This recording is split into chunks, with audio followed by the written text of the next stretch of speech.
O Wander, ele foi diretor do Sistema de Bibliotecas Públicas do Distrito Federal e atualmente ele é o bibliotecário supervisor do Resource Center da Casa Thomas Jefferson, né? Ele é membro do INEL Ibero-América, Rede de Bibliotecários Inovadores da Unesco e também é membro da Rede Biblioinova, para inovação em bibliotecas públicas e comunitárias na América Latina. Ele também é gestor cultural, e foi curador da Flipper, Festival Literário Internacional das Periferias. E é voluntário na Biblioteca Comunitária Jovem de Expressão, na cidade de Ceilândia. Então, com a palavra, o Wander. Obrigado, Rafael. Eu vou de microfone. Se você quiser ficar... Eu acho que eu vou ficar... em pé, ali, no público. Isso. Queira ficar. Gente, boa tarde.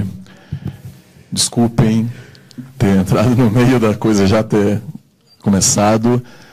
Eu não sou servidor público, já fui, mas essa coisa do horário de uma empresa privada é complicada, então a gente tenta administrar da melhor maneira possível. Quantos aqui são bibliotecários? Por gentileza, levantem as mãos. Uou, então estamos em peso. Quantos não são bibliotecários? Por gentileza, só levantem as mãos. Isso. Legal. Temos professores? Gestores públicos, que não são professores. Ok. Maravilha. Estudantes, temos estudantes aqui? Que legal. Bacana. São 20 minutos? Ok, vou correr. Eu queria saber quem são vocês, para eu saber a dose do meu veneno.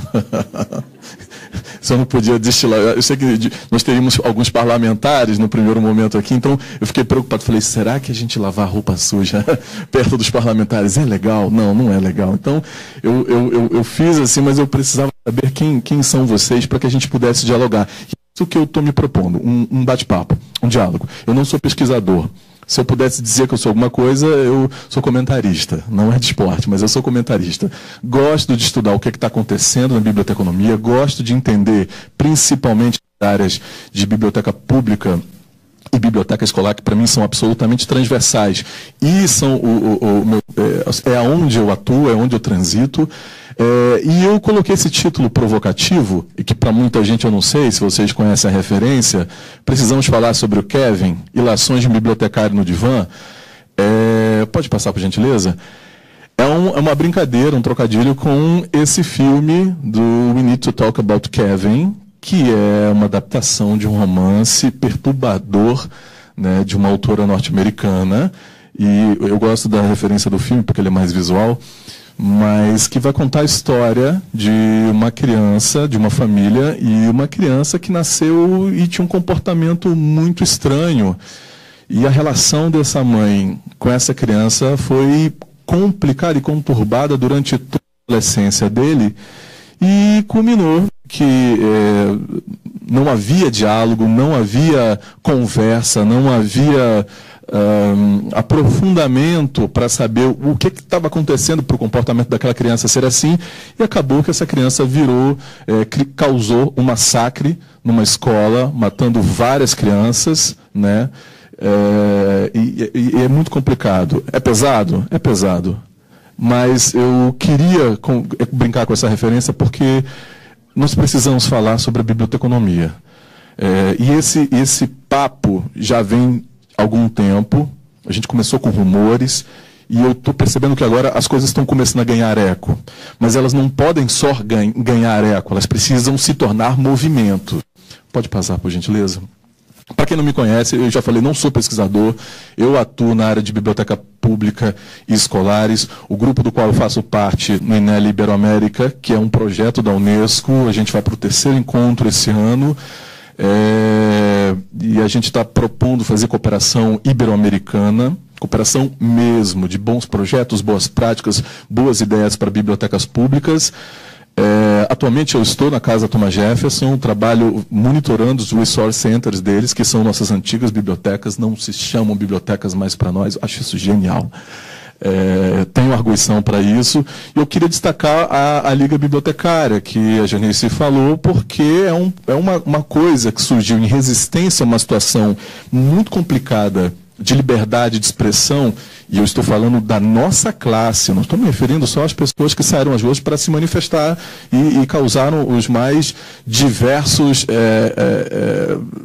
ocorrências policiais e de violência. Eu estou me referindo na nossa própria classe de companheiros e companheiras de classe, o não diálogo, a ojeriza, o não debate, a desinformação, o analfabetismo político. Foi um período muito complicado. E a Liga Bibliotecária, ela surgiu numa forma de falar, peraí, vamos nos reunir os que pelo menos pensam um pouco parecido para que a gente tenha pelo menos o diálogo. E aí o grupo surgiu, hoje está na casa de quase 600 pessoas, né? E de intensa atividade de debate, que agora está se tornando outras coisas. A gente está para publicação, estamos começando a realizar encontros. Então, eu acho, obrigado pela referência, Janice, é isso, o grupo está se desenvolvendo para além só do debate. Pode passar, por gentileza? Amigos e amigas, contexto é tudo. Eu acho que para a gente começar a conversar sobre o que está perturbando, quem é o Kevin e quais são os problemas do Kevin na biblioteconomia, a gente precisa entender um contexto. O mundo não é mais o mesmo. Ele não será mais o mesmo. Mas o pior é que ele está mudando rapidamente. Pode passar, por gentileza? O Brasil é o terceiro maior país de nativos digitais do mundo. Isso é muito bacana, porque é uma janela de oportunidades muito legal. Essa criançada está nascendo num contexto digital, onde eles se relacionam de uma forma muito diferente do que a maioria de nós aprendemos a nos relacionar. E não estão mais interessados nas técnicas, nas estratégias que nós tínhamos. Isso é fato. Basta ver a maneira como o feed de notícia de um adolescente, segundo a última pesquisa do Grupo para a Democratização de Tecnologia, 87%, né, se eu não me engano, de adolescentes que procuram informações pelo Facebook. 87% dos jovens e adolescentes procuram informações pelo Facebook. Eles não vão nem na página do G1, não vão nem na página do Globo, na página do Estadão, em qualquer site. Eles vão procurar no Facebook e vai chegar no feed de notícia deles. Essa outra é muito importante também. Segundo a ONU e a Unesco, nunca existiu na história da humanidade tantos jovens e adolescentes. É um período único na história da humanidade. Nós temos 1 bilhão e 800 milhões de jovens e adolescentes no mundo. E segundo o relatório que saiu em 2015, né, falando sobre esse contexto, é uma grande aposta da Unesco que estes jovens e adolescentes mudarão o nosso futuro. Nós temos grande expectativa que esses jovens e adolescentes mudem os rumos de para onde nós estamos indo enquanto humanidade. Por um lado, isso é incrível, a gente se enche de emoção e de expectativa, e por outro lado é um pouco perturbador também, porque a situação que esses jovens e adolescentes estão no mundo é de extrema vulnerabilidade. Então, é um paradoxo, mas é importante a gente entender esse contexto. Pode passar, por gentileza? Alguém assistiu Daniel Blake? Daniel Blake? É incrível, né? E esse é um outro contexto que nós precisamos entender. Inclusive, para quem não viu, tem uma passagem nesse filme onde ele vai buscar apoio em uma biblioteca pública e acontece uma situação lá com ele, que eu não vou contar, né? Sem spoilers, mas é sintomática a situação com ele. Ele foi em busca de apoio para conseguir resolver uma coisa burocrática, teoricamente uma informação ou uma formação para uma situação de desemprego dele. O relatório do Fórum Econômico Mundial está prevendo até 2000 e... Tem um de 2018 e tem um para 2020 também. Para 2020 eles estão prevendo aproximadamente aí uns 10 milhões de desempregados no mundo, pelo contexto da quarta revolução industrial, onde a inteligência artificial, onde os algoritmos e outras tecnologias de computação quântica, e essas tecnologias vão tirar os empregos de aproximadamente 10 milhões. Para 2035, eles estão esperando 80 milhões de desempregados no mundo. Para que vocês tenham uma noção, 5 milhões de desempregados num continente derruba um país, leva à bancarrota. Então, é o que a Grécia passou, é o que vários outros países ainda estão passando. Então, como é que nós estamos enxergando nossa atuação nesse processo? Inclusive, para pensar o futuro do nosso trabalho, da nossa profissão.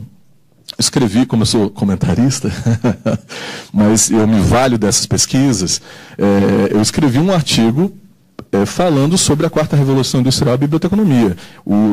Todo o eco que nós tínhamos, quando eu era estudante, era de que o bibliotecário entraria em extinção. E muito da academia contestava isso. Os carros provavelmente entrarão em extinção no sentido do motorista lá a partir de 2040. Existe uma corrida de tecnologia de automação para veículos de passeio e de transporte público que está em pleno aceleramento. Assim, é uma disputa internacional de grandes indústrias. Existem previsões de futurologia, que é diferente de astrologia, que é diferente de outra coisa. Bom, essas pessoas pegam pesquisas e preveem o futuro a partir do que está sendo descoberto.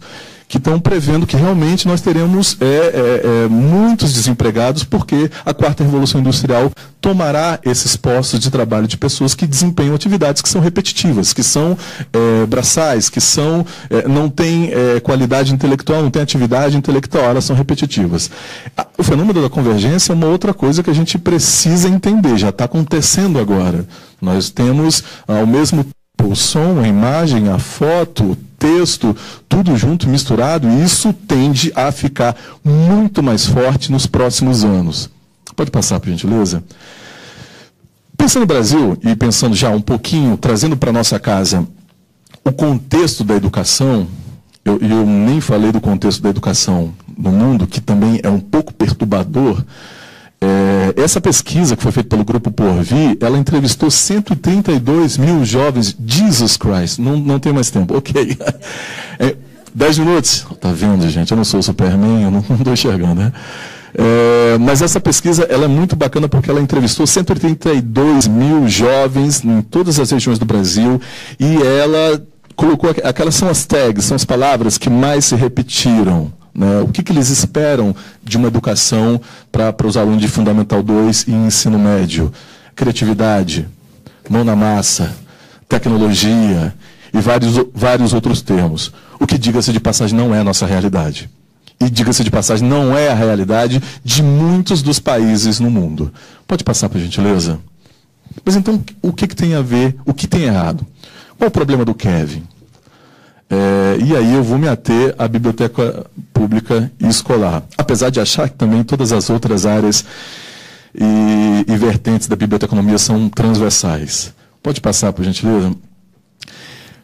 Primeiro, uma coisa que me incomodou durante muito tempo e me incomoda. Gente, eu venho de movimentos sociais. Atuei durante muito tempo sendo ativista em movimentos sociais. Nós aproveitamos uma data comemorativa, no meu caso, como movimento, para que a gente, ao invés de falar sobre as nossas vitórias, que são muito poucas, mas que acontecem, claro, porque a sociedade está em evolução o tempo inteiro, para conversar sobre os desafios.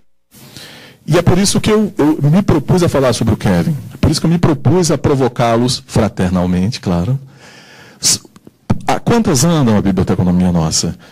E uma coisa que me incomodava profundamente em todos os encontros que eu ia e participava, era o não falar sobre o Kevin. Não falar sobre os nossos problemas, as nossas questões. E toda vez que a gente entrava num momento desse, que é sim de celebração, mas eu acho um momento incrível para a gente falar sobre os nossos desafios, o que ainda falta, como chegar lá então, né? Quais são os problemas, como é que a gente pode atacar esses problemas. Era o não falar. Isso me incomodou profundamente. E não foi só o fato de me incomodar. Não falar sobre os nossos problemas na biblioteconomia fez com que nós perdêssemos algumas décadas de desenvolvimento. Pode passar, por gentileza? Então, isso criou um problema. Eu não trouxe as estatísticas, porque senão realmente não estaria tempo. Daqui a pouco ela vai botar 5 minutos para mim ali. Dentro da biblioteca escolar no Brasil, nós temos um déficit de pesquisa absurdo. absurdo. Dentro da biblioteca pública, também no campo de pesquisa, é um déficit absurdo de pesquisa. Para quem tiver curiosidade, o professor Calil, da Unirio, fez uma pesquisa em parceria com outros professores, fazendo a trajetória, o levantamento das pesquisas realizadas nas últimas 3 décadas de biblioteca pública. Ele apresentou parcialmente esses dados há 2 anos, não sei, agora deve ter terminado a pesquisa, e parcialmente, a década de 80, por exemplo, não havia pesquisa. Quando começou a década de 90, 1, 2, eu estou falando nacionalmente, a nível nacional. E a partir de 2000 nós começamos a ter um pouquinho mais de pesquisa. Ainda não é suficiente. Na área de bibliotecas escolares, a professora Bernadette Campelo tem uma pesquisa, eu fiz uma matéria para a revista da BDF conversando sobre isso, o déficit também é absurdo. Eu não vou me lembrar as quantidades, a BDF depois pode mostrar essa matéria, mas quem quiser, procure as pesquisas da professora Bernadette Campelo, que ela tem os dados, a quantidade de pesquisa é muito pouco em detrimento de outras áreas que estão sendo pesquisadas. E sabe por que isso é importante? Porque na matemática básica da ciência, se uma área não produz pesquisa, ela não se desenvolve. Não é desenvolvimento, é simples assim. Então, se você não pesquisa em biblioteca escolar, se não pesquisa em biblioteca pública, a área não se desenvolve. Nós vamos ter alguém com uma muleta tentando correr atrás de unidades de informação, de TI, de qualquer outra área que seja o top 10 dentro dos temas da biblioteconomia. Esse dado é o seguinte: existe uma pesquisa da professora Bernadette Gatti, que ela é da área da educação, quem é da área da educação ou transita nessa área vai conhecer, ela é muito importante, uma pesquisadora antiga na área, e ela pesquisou todos os currículos de licenciatura no Brasil, todos os currículos. Um dado que ela levantou, que é alarmante, é que apenas 10% das emendas dos currículos de licenciatura no Brasil aprendem didática. Isso é apavorante, porque fala-se muito em didática, mas estuda-se pouco como ensinar. Então, por isso nós temos um problema muito grande, o Kevin da educação também é muito grande, de professores que não sabem passar uma disciplina, que não sabem lidar com aquela disciplina, não sabem lidar com o ser humano e como fazer esse processo de mediação. Pode passar, por gentileza? Essa é uma mandala que foi construída desse relatório que saiu em 2013, um esforço conjunto do MEC, do Ministério da Cultura, para fazer como é que eles trabalhariam juntos. E eles entrevistaram vários profissionais.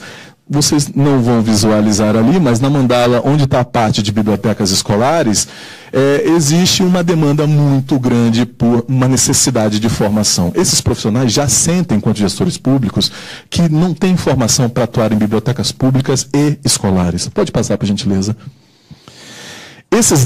Essa informação aqui é do nosso querido Conselho Federal de Biblioteconomia. Eu acho esse um documento super relevante.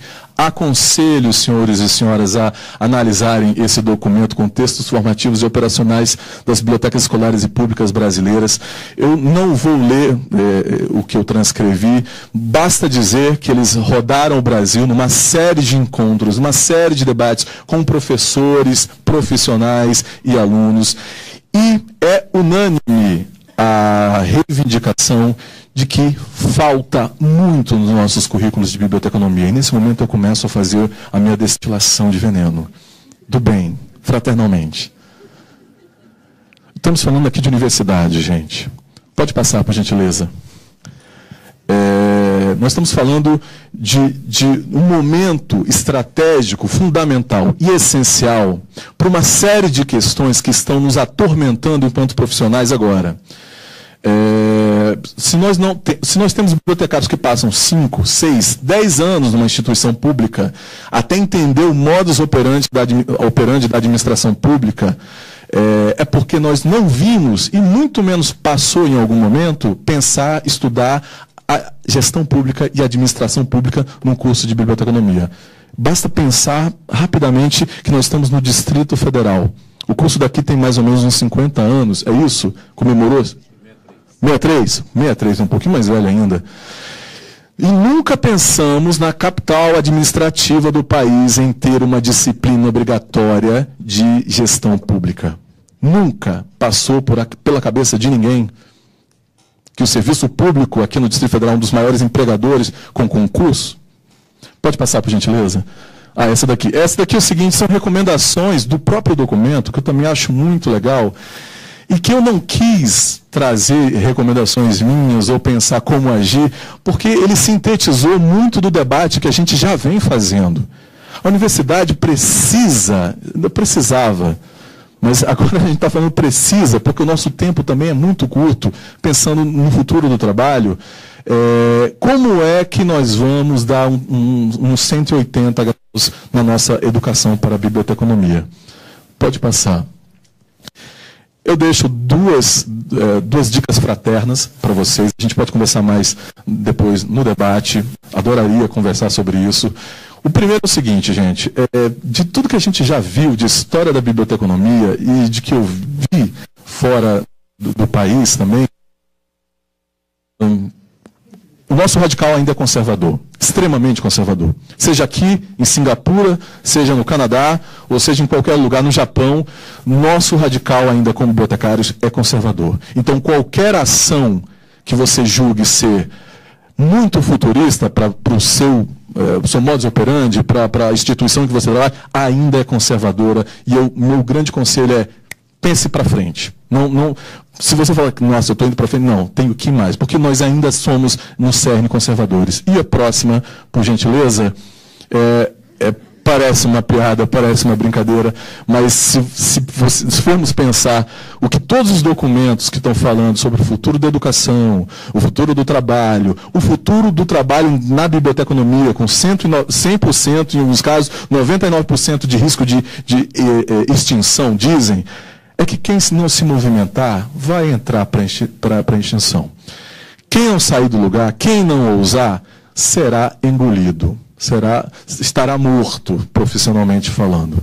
Então, eu gostaria de agradecer, pode passar, por gentileza, e adoraria trocar uma ideia com vocês no nosso bate-papo aqui. Obrigado pela presença.